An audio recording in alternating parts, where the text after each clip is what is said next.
తట్టుకోలేని కష్టాలలో అత్యంత భయంకరమైనటువంటి కష్టం కారాగారవాసం. కారాగారవాసం అంతటి భయంకరమైన కష్టాన్ని ఎదుర్కోవలసి వచ్చినప్పుడు కూడా కాలభైరవ చరిత్ర చదివినా, కాలభైరవాష్టకం చదివినా, కాలభైరవోపాసనం చేసినా వాళ్ళు రక్షింపబడతారు అంటుంది శాస్త్రం.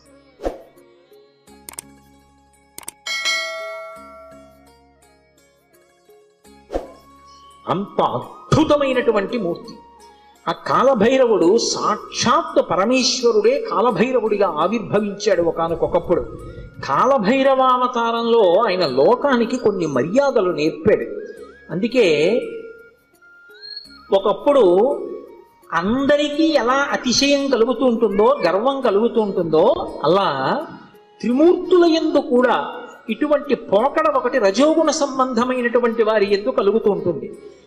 సృష్టికర్త అయినటువంటి చతుర్ముఖ బ్రహ్మగారు సహజంగా రజోగుణ తత్వంతో ఉంటాడు, అందుకే ఎరుపు రంగుతో ఉంటాడు. ఆయనకి ఒకప్పుడు ఎందుకో ఒక భావన కలిగింది. ఆయనకి 5 తలలు ఉండేవి. నాకు 5 తలలు, పరమశివుడికి 5 తలలు, సద్యోజాత అఘోర తత్పురుష వామదేవ ఈశానములని 5 తలలు అయినవి. నాకు 5 తలలు, నాకంటే బ్రహ్మగారికి 5 తలలు.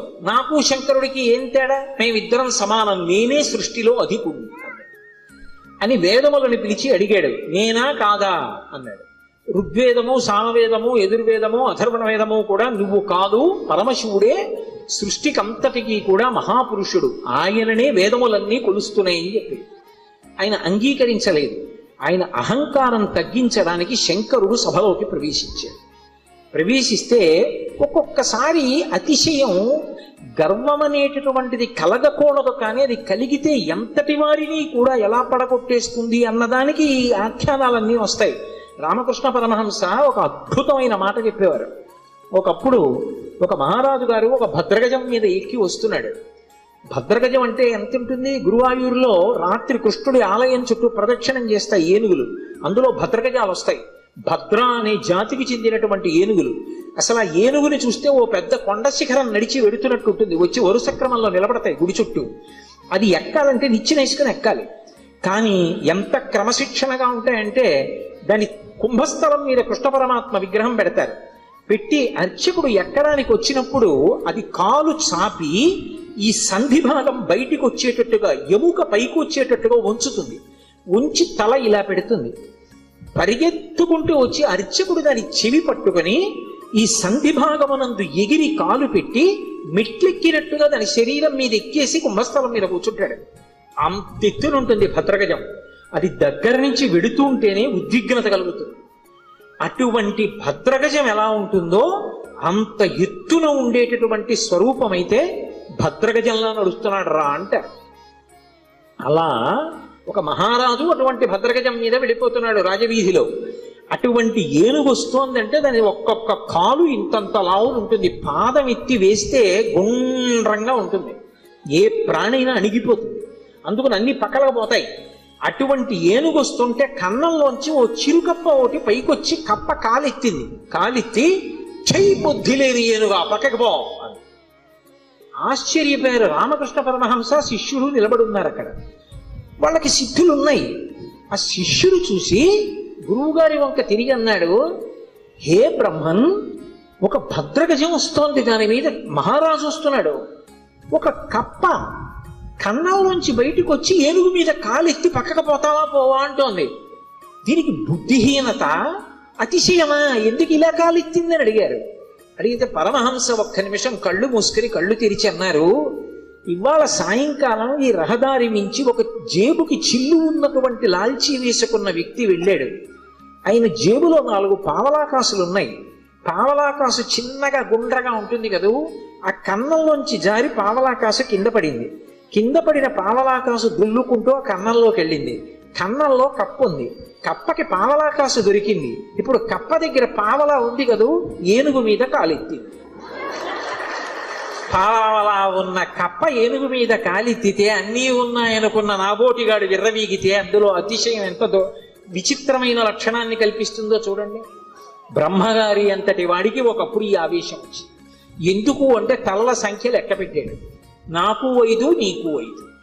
ఇదే బ్రహ్మగారి కౌశికీ వృత్తాంతంలో పార్వతీదేవి దగ్గర అంత వినయంతో మాట్లాడాడు. ఒకనాడు నా నొసటి నుంచి పైకొచ్చావు, నాకు పుత్రసముడివి, నా కాళ్ళు పట్టుకు నమస్కరించు, ఆశీర్వదిస్తా అన్నాడు. శంకరుడు చూశాడు, ఓహో చాలా ఉద్ధతితో ఉన్నాడు, అహంకారంతో ఉన్నాడు. నాకు 5 తలలు, తనకు 5 తలలు అనుకుంటున్నాడు. కానీ నా 5 తలల వెనక ఒక తత్వం ఉంది. అది తూర్పుకి తిరిగి ఉన్నటువంటి తలని తత్పురుష ముఖం అంటారు, దక్షిణానికి ఉంటే అఘోర ముఖం అంటారు, పశ్చిమానికి ఉంటే సజ్జోజాతం అంటారు, ఉత్తరానికి ఉంటే వామదేవం అంటారు, పైకుంటే ఈశానం అంటారు. ఈ పంచభూతముల మీద మోక్షం మీద అధికారం కలిగి ఉంటాడు 5 ముఖాలతో. ఖట్మండులో ఉంటుంది 5 తలలతో ఆ శివలింగం. నాతో సమానుడు అనుకుంటున్నాడు ఈ బ్రహ్మగారు. ఆయన బ్రహ్మమస్తకావళి నిబద్ధతే నమ శివాయ అని పేరు. ఈ సృష్టి అంతా కూడా కల్పాంతం అయిపోయినప్పుడు బ్రహ్మగారు పడిపోతాడు. పడిపోతే చూస్తాట శంకరుడు, అయ్యో పాపం, మొట్టమొదట పుట్టాడు అందరికన్నా, వేదములు ఇచ్చి సృష్టి చెయ్యమన్నాను, ఈయన కూడా బొత్తిగా ఇలా శ్మశానంలో పడిపోతే ఏం బాగుంటుంది, ఈయనకు మంచి స్థానం ఇద్దామని చెప్పి ఆ బుర్రి తీసి ఓ తడపలో గుచ్చుకుని మెళ్ళో వేసుకుంటాడు. ఆయనకి చేతకాక కాదు, ఓ బంగారం గొలుసు చేయించి ఇచ్చేవాళ్ళు లేక కాదు, బ్రహ్మగారిని గౌరవించడానికి ఓ పుర్రేసుకున్నాడు. ఇలా ఎంతమంది బ్రహ్మలు వెళ్ళిపోయారో ఆ పుర్రెల మాల పెద్ద మాల అయింది.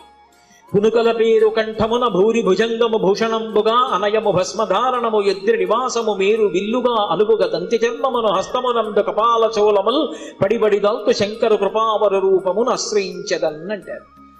ఇప్పుడు అంతమంది బ్రహ్మల యొక్క పునుకలు ఆయన మెడలో హారంగా ఉంటాయి, అందుకేసుకుంటాడు పుర్రెలమాల.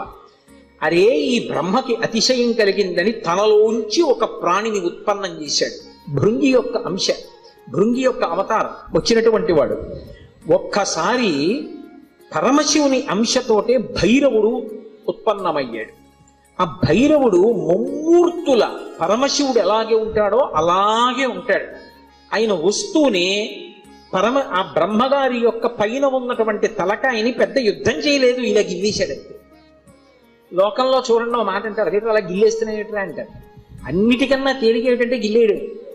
అలా వెళ్ళిపోతే ఇలా గిల్లేసాడు అనుకోండి, తీయిపోతుంది అంతే. అది బాగా బలం ఉన్నవాడు ఏం చేస్తాడు, గిల్లుతూ ఉంటాడు, గిల్లి గజ్జాలు ఎట్టుకుంటాడు రా అంటారు. అందుకే గిల్లేయడం అంటే అంత తేలిక. యువతల వాడికి బలం ఎక్కువ ఉంటే బలం తక్కువ ఉన్నవాడిని గిల్లేస్తాడు. అందుకే బ్రహ్మగారి 5వ తలకాయని కష్టపడి తొలగతోశాడం లేదు, గిల్లీశాడంటారు. శంకరాచార్యులు వారు సౌందర్యలహరిలో కూడా అలాగే రాశారు, అంత అందంగానూ రచన చేశారు.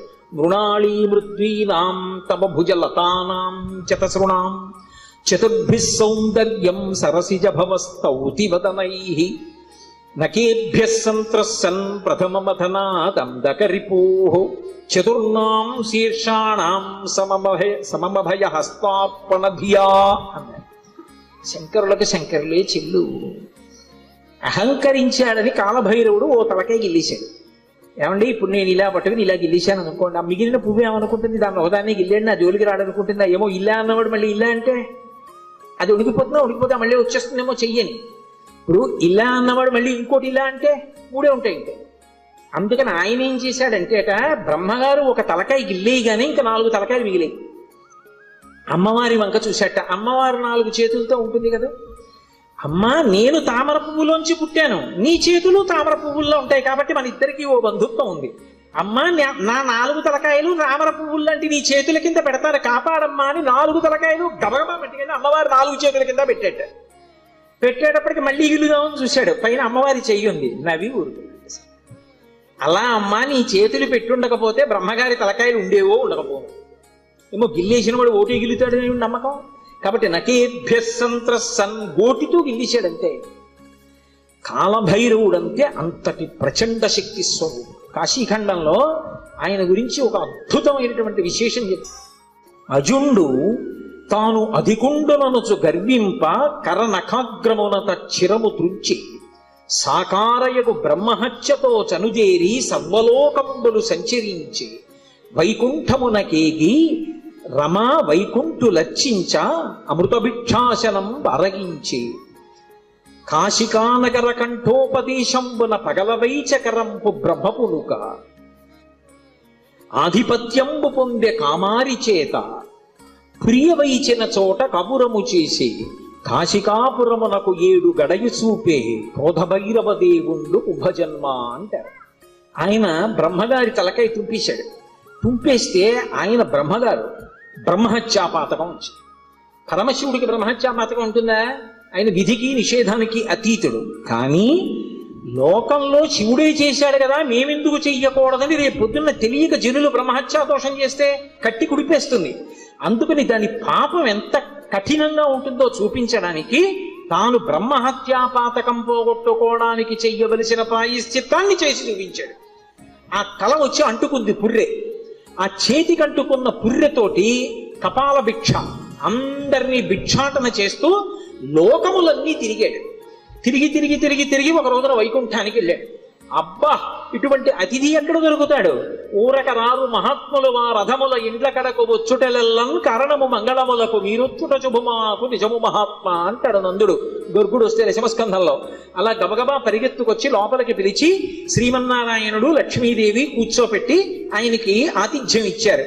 ఆ ఆతిథ్యం ఇచ్చినప్పుడు ఏదో లౌకికంగా ఉండినటువంటి అన్నం పెట్టలేదు, భిక్షాన్నంగా ఏం పెట్టారంటే మనోరథము అనబడేటటువంటి ఒక అద్భుతమైనటువంటి అమృతం ఉంటుంది. అది ఒక్క వైకుంఠంలో వాళ్ళ దగ్గరే ఉంటుంది. ఆ అమృత రసాన్ని పెట్టారు. పెడితే ఆ అమృత పాయసం ఆరగించి లక్ష్మీ విష్ణువుల చేత అర్చింపబడిన వాడై బయలుదేరాడు. అన్ని లోకాలు తిరిగి తిరిగి తిరిగి తిరిగి కాశీపట్టణానికి వచ్చాడు. కాశీపట్టణంలోకి ప్రవేశించగానే చేతికున్నటువంటి బ్రహ్మకపాలం మూడి కింద పడి బద్దలైపోయింది. అంటే కాశీపట్టణం అంత గొప్ప పట్టణం. అందులోకి వెళ్ళగానే బ్రహ్మహత్య పోయింది. అప్పుడు ఆ లోపలికి వెళ్ళిన తర్వాత శంకరుడు బయలుదేరి వచ్చి ఈ కాశీపట్టణానికి అంతటికీ నిన్ను అధిపతిగా అభిషేకం చేస్తున్నానని కాలభైరవుణ్ణి కాశీపట్టణానికి పట్టాభిషిక్తుణ్ణి చేశాడు సంరక్షకుడుగా. ఆధిపత్యంబు పొందే కామారి చేత అంత అద్భుత రూపాన్ని పొందాడు. భైరవ అంటారు. భైరవ అంటే కుక్కకి భైరవ అని పేరు. ఎందుకంటే భయ్య నరుస్తుంది కాబట్టి, రవము అంటే శబ్దము, భయ్య నరిచి మీద పడుతుంది కాబట్టి భైరవ అంటే కుక్క. భైరవుడు వచ్చాడంటారు. కాదు, భైరవ అన్న మాటకు అర్థం ఏమిటంటే ఎవరిని చూస్తే హడిలిపోతామో, ఎవరిని చూస్తే భయం వేస్తుందో, ఎవరిని చూస్తే ఇక బుద్ధి పని చెయ్యదో అటువంటి భయంకరమైనటువంటి రూపంతో ఉండేటటువంటి వాడికి భైరవ అని పేరు. లోకంలో ఎవరైనా సరే బాగా పాపములు చేసి చేసి చేసి చేసి చేసి చేసి శరీరం విడిచిపెట్టేశారనుకోండి, ఈ లోకం విడిచిపెట్టి వెళ్ళిపోయేటప్పుట భైరవయాతన అని ఉంటుంది. ఆయన క్రోధ రూపంతో వెంటపడతాడు బెత్తం పట్టుకుని. ఆయన్ని చూసేటప్పటికి భయపడి చెమటలు కక్కుతూ పరిగెడతారు. పరిగెత్తి పరిగెత్తి పరిగెత్తి దాహార్తితో యమసదనం దగ్గర అగ్నిజ్వాలలతో ఉంటుంది తోరణం. ఆ తోరణం కింద నుంచి దూరుతాడు కాలిపోతూ. ఆ దోషం పోవాలి అంటే కాలభైరవ దర్శనం చేస్తారు. కాఠ్మండూలో కాశీపట్టణంలో కాలభైరవ దేవాలయాలు ఉన్నాయి. కాలభైరవ దర్శనం చేస్తే భైరవ దండన అని ఆయన వేస్తాడు. ఓ బెత్తం పెట్టి ఓసారి వీపు మీద కొడతారు ఇలాగా. అంటే అక్కడతో ఆ పాపాన్ని తీసేస్తాడు. ఆ చాలా అనుగ్రహమూర్తి. అలాగే కార్తీక మాసంలో వచ్చేటటువంటి పౌర్ణమి నాడు జ్వాలాతోరణం చేస్తారు. కొత్త గడ్డి తీసుకొచ్చి తోరణం కట్టి ఆ గడ్డి అంతా పెట్టి ఆవు నెయ్యి పోసి వెలిగిస్తారు. వెలిగించి పార్వతీ పరమేశ్వరులు పల్లకీలో వెడుతుంటే హరహర మహాదేవ శంభో శంకర అంటే భక్తులు కూడా పల్లకీతో వెళ్ళి మళ్ళీ వస్తూ ఉంటారు. ఎందుకు అలా వెళ్ళి వస్తూ ఉంటారు అంటే నరకలోకానికి వెళ్ళి అగ్నితోరణం కింద నుంచి దూరవలసినటువంటి అగత్యాన్ని తీసేసి ఇక్కడే అగ్నితోరణం కింద నీవు అక్కడ చూడక్కర్లేదురా, నేను నీకు అండ ఉంటాను, బెంగ పెట్టుకోకని ఆయన నడిచి ఆయన వెనక మనం నడిస్తే ఇంకా అక్కడ అగ్నితోరణం చూడక్కర్లేదు, తిన్నగా మంచి లోకాలకు వెళ్ళిపోతాడు. దానికోసం ఇక్కడ ఆయన అద్భుతమైనటువంటి జ్వాలాతోరణం చేస్తాడు. మనం చేస్తే అనుగ్రహాన్ని శంకరుడి ద్వారా పొందుతామని. అందుకని భైరవ అంటారు. శంకర భగవత్పాదులు కాలభైరవుని యొక్క వైభవం మీద ఒక అష్టకం చేశారు. దేవరాజ సేవ్యమాన భావనాంగ్రి పంకజం వ్యాళ యజ్ఞ సూత్రం ఇందు శేఖరం కృపాకరం నారదాది యోగి బృంద వందితం దిగంబరం కాశికాపురాదినాథ కాల భైరవం భజే. నారదాది యోగి బృంద వందితం దిగంబరం అంటారు. ఆయన నారదుడు వంటి యోగి బృందముల చేత నృతింపబడుతూ ఉంటాడు. దేవరాజ సేవ్యమాన భావనాంగ్రి పంకజం, భావనాంగ్రి పంకజం. దేవరాజు అంటే ఇంద్రుడు. ఇంద్రాదుల చేత పూజింపబడేటటువంటి పాదపద్మములు కలిగినటువంటి వాడు. వ్యాళయజ్ఞ సూత్రం ఇందు శేఖరం కృపాకరం. ఆ చంద్రబింబాన్ని శుక్లపక్షంలో ఉండేటటువంటి తదియనాటి చంద్రరేఖని కొప్పులో ధరించి ఉంటాడు. ఆయన వ్యాళ యజ్ఞ సూత్రమిందు శేఖరం కృపాకరం నారదాది యోగి బృందబంధితం దిగంబరం. ఆయన దిక్కులన్నీ ఆయనకి అంబరములై ఉంటాయి. ఆ దిక్కులు అంబరములై ఉన్న మీదట కొత్తగా ఇక వస్త్రాన్ని కట్టుకోడు, దిశములతో ఉంటాడు. అది ఒకటి. అసలు తెలుసుకోవలసిన రహస్యం వేరే ఉంటుంది. ఎప్పుడైనా మీరు శివాలయంలోకి వెళ్ళినప్పుడు కాలభైరవ దేవాలయానికి వెడితే బట్ట ఉండదు, ఆయన దిగంబరంగా నిలబడి ఉంటాడు. ఎందుకు అలా ఉంటాడు అంటే దానికి ఒక కారణం ఉంది.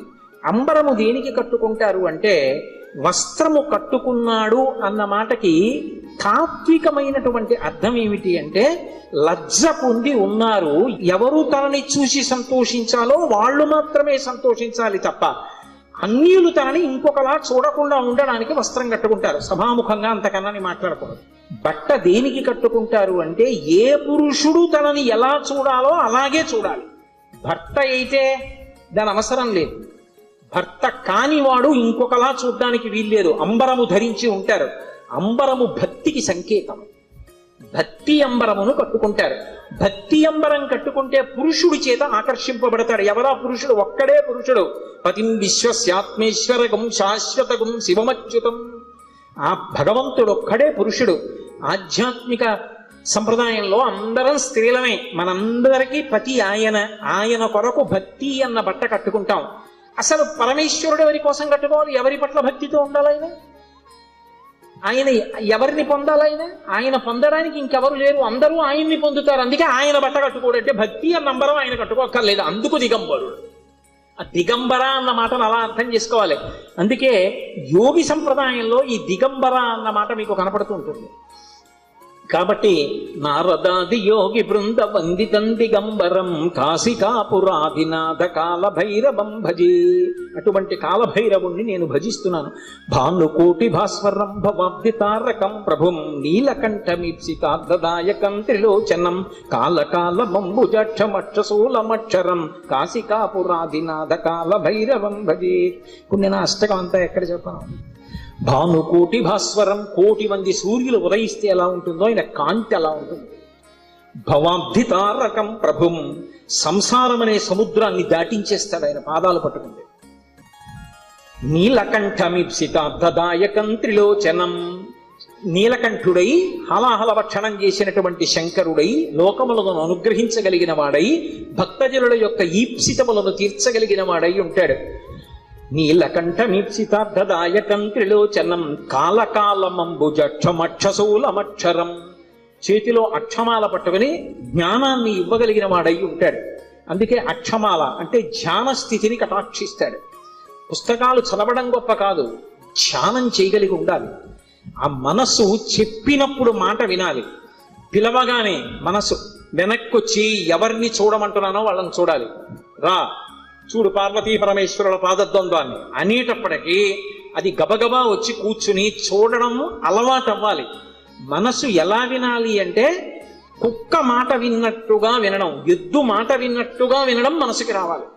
కుక్క చూడండి అన్నాను అనుకోండి పరిగెత్తుకొస్తుంది, కుక్క పిలిస్తే వచ్చినట్టు. ఎద్దు చూడండి కొత్తగా గిత్తని బండి కట్టారనుకోండి, బండి ఎత్తి పట్టి రైతు దా దా అంటే అది రాదు. బలవంతంగా తీసుకొచ్చి కాడి మెడ మీద పెట్టారనుకోండి తోసేస్తుంది, అటుపోతుంది ఇటుపోతుంది. 4 మాటలు అలవాటు చేసి కొట్టి దుక్కి దున్నించి చేశాడనుకోండి, ఆ తర్వాత రైతు ఇక ఎద్దు దగ్గరికి వెళ్ళడు.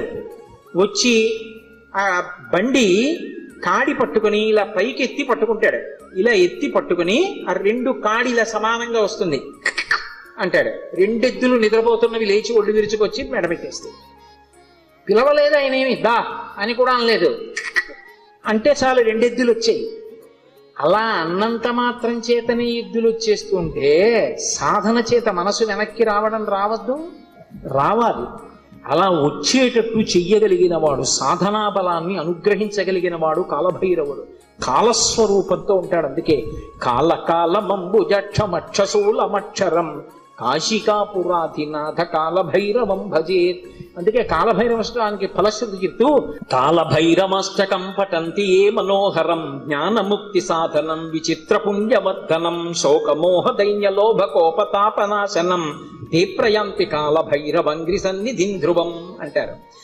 ఎవరు కాలభైరవాష్టకాన్ని చదువుకుని ప్రతిరోజు కాలభైరవుడికి నమస్కరిస్తాడో వాడికి భక్తి, చిత్తశుద్ధి, వైరాగ్యము, జ్ఞానము, చిట్ట చివర మోక్షము ఆయన అనుగ్రహిస్తారు. శరీరం విడిచిపెట్టిన తరువాత భైరవయాతన పొందకుండా మోక్షమును అనుగ్రహించగలడు అంటే ఆయన ఎంతటి శక్తివంతుడో మీరు ఆలోచించవచ్చు. కాశికా పట్టణానికి అంతటికీ కూడా అధిపతి అయి ఉంటాడు. అటువంటి మహానుభావుడైనటువంటి కాలభైరవుని యొక్క స్మరణము చాలు, సమస్త పాపములు నశించిపోతాయి. అంత గొప్ప కాలభైరవుడు శివాలయంలో ఈశాన్య దిక్కున నటరాజస్వామి వారి పక్కన విరాజమానుడై ఉంటాడు. అలాగే శంకరుడి పరివారంలో ఎప్పుడూ విడిచిపెట్టనటువంటి వారు సర్పములు ఆయన్ని ఎప్పుడు విడిచిపెట్టవు.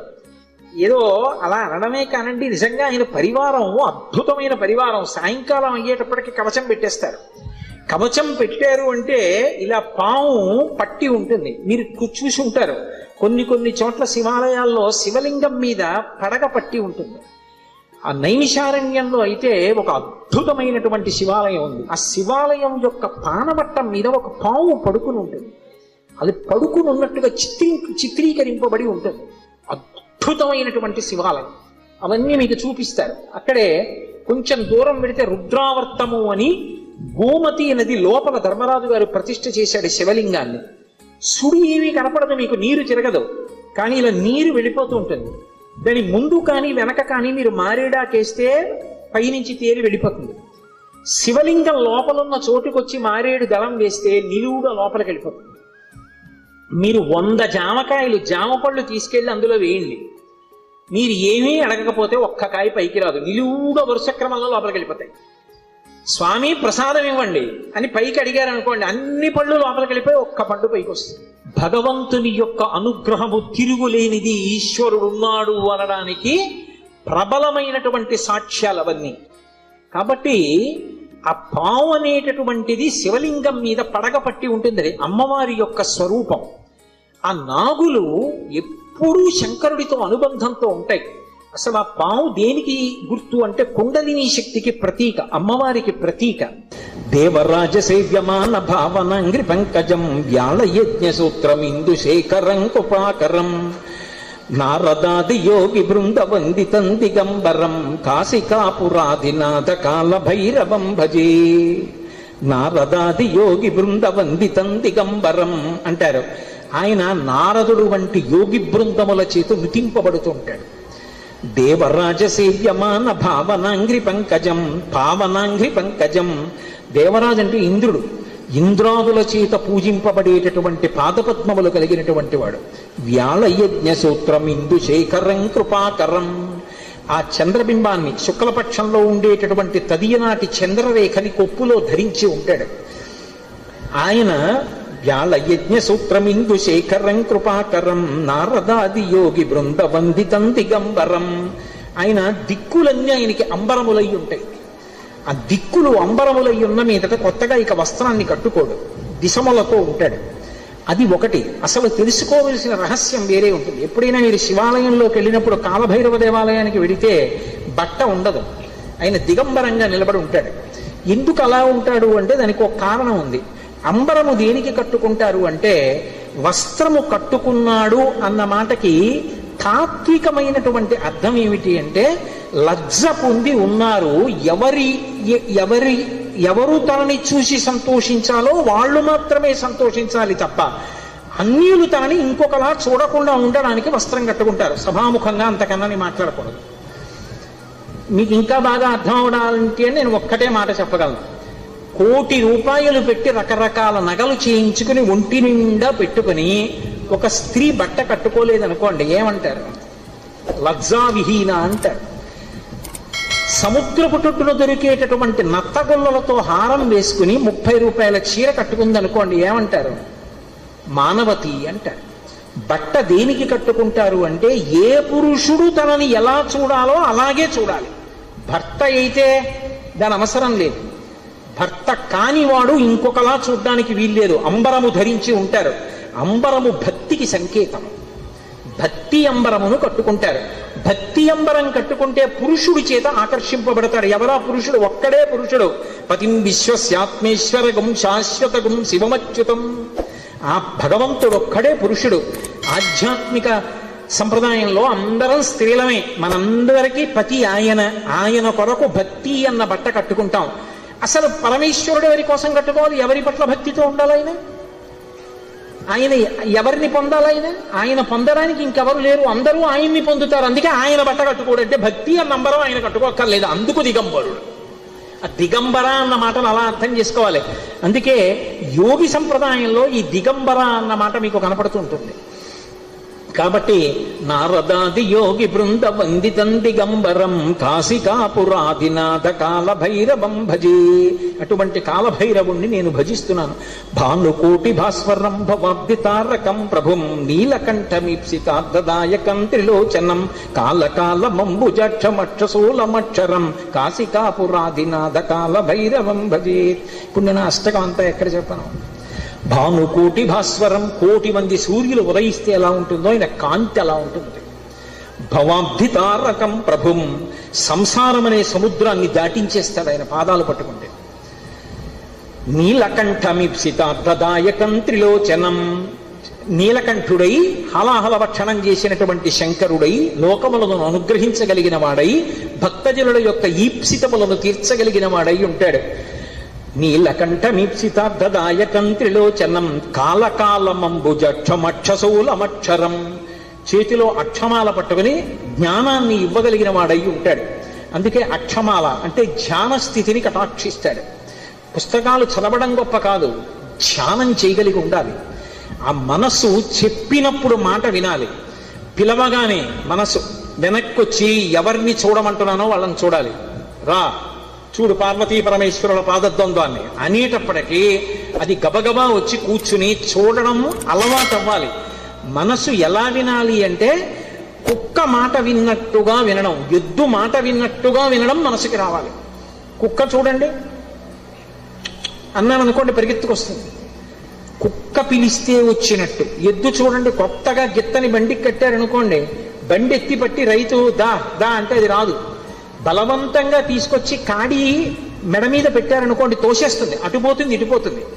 4 మాటలు అలవాటు చేసి కొట్టి దుక్కి దున్నించి చేశాడనుకోండి, ఆ తర్వాత రైతు ఇక ఎద్దు దగ్గరికి వెళ్ళడు. వచ్చి ఆ బండి కాడి పట్టుకుని ఇలా పైకి ఎత్తి పట్టుకుంటాడు. ఇలా ఎత్తి పట్టుకుని ఆ 2 కాడిలా సమానంగా వస్తుంది అంటాడు.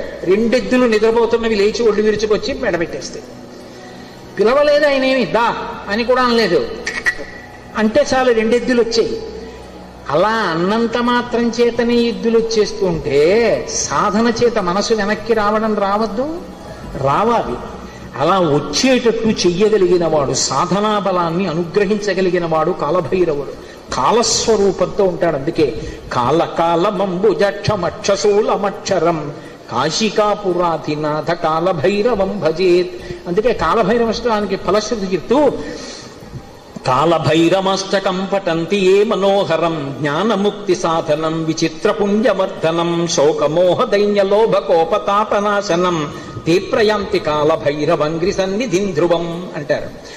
ఎవరు కాలభైరవాష్టకాన్ని చదువుకుని ప్రతిరోజు కాలభైరవుడికి నమస్కరిస్తాడో వాడికి భక్తి, చిత్తశుద్ధి, వైరాగ్యము, జ్ఞానము, చిట్ట చివర మోక్షము ఆయన అనుగ్రహిస్తాడు.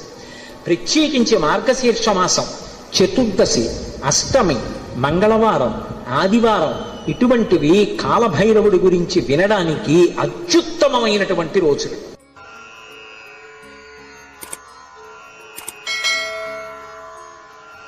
కాలభైరవష్టానికి ఫలశ్రుతి చెప్తూ కాలభైరమష్టకం పఠంతి ఏ మనోహరం జ్ఞానముక్తి సాధనం విచిత్ర పుణ్యవర్ధనం శోకమోహ దైన్యలోభకోపతాపనాశనం తే ప్రయాంతి కాలభైరవంగ్రి సన్నిధిం ధ్రువం అంటారు. ఎవరు కాలభైరవాష్టకాన్ని చదువుకుని ప్రతిరోజు కాలభైరవుడికి నమస్కరిస్తాడో వాడికి భక్తి, చిత్తశుద్ధి, వైరాగ్యము, జ్ఞానము, చిట్ట చివర మోక్షము ఆయన అనుగ్రహిస్తాడు.